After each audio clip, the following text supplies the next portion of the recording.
Hello guys, magandang araw po sa ating lahat. Silra Bros Channel TV nagbabalik. Andito po tayo ngayon sa simbahan ng Catholic Church na kung saan papalitan natin yung lumang city switch at ang papalit natin circuit breaker, bolt-on, 20 amperes at lalagyan natin ay NEMA 3R. Mayroon din tayo dyan na flexible hose, junction box at wires. Siyempre doon na yung electrical tape. At nakapagbarina na rin tayo at ilalagay na natin yung NEMA 3R para may sit na yung ating gagawin. Na rin tayo ng flexible hose dyan papunta sa taas. Bali hatiin natin yan para lagyan ng wire para sa main line number 10 at para sa papunta sa ilaw at sa outlet number 12. Yung sa outlet nga pala dyan na lang natin pinadaan sa taas.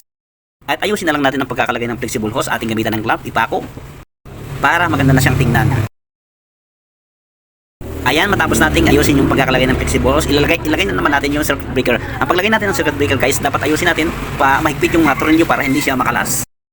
Ayan guys, natapos na natin ikabit yung circuit breaker. Ngayon naman i-splice natin yung number 10 para magagawa tayo ng pang jumper dyan sa circuit breaker. Bali dalawang circuit yung ating gagawin dyan guys, para sa ilaw at para sa saksakan. Yung linya nga palang saksakan guys, dyan na lang sa taas natin pinadaan kasi dyan yung dating abang.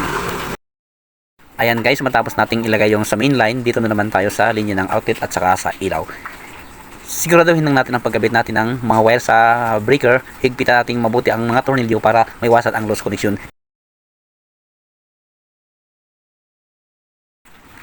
Yan nga pala ang isang wire guys na linagyan ko ng tape. Yan yung ground na number 10. Hindi ko na lang ginamit dahil doon na lang tayo kumuha ng ground ng ating saksakan at saka sa ilaw doon sa taas.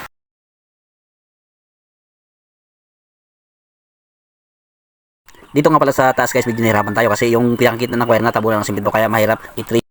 At isa pa, maigli na yung wire na nakalawit doon sa dating junction box niya.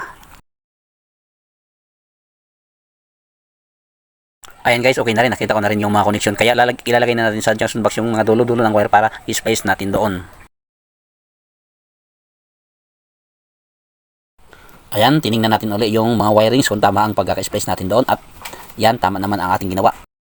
At pwede na natin tanggalin yung safety switch para maganda na siyang tingnan, malinis na.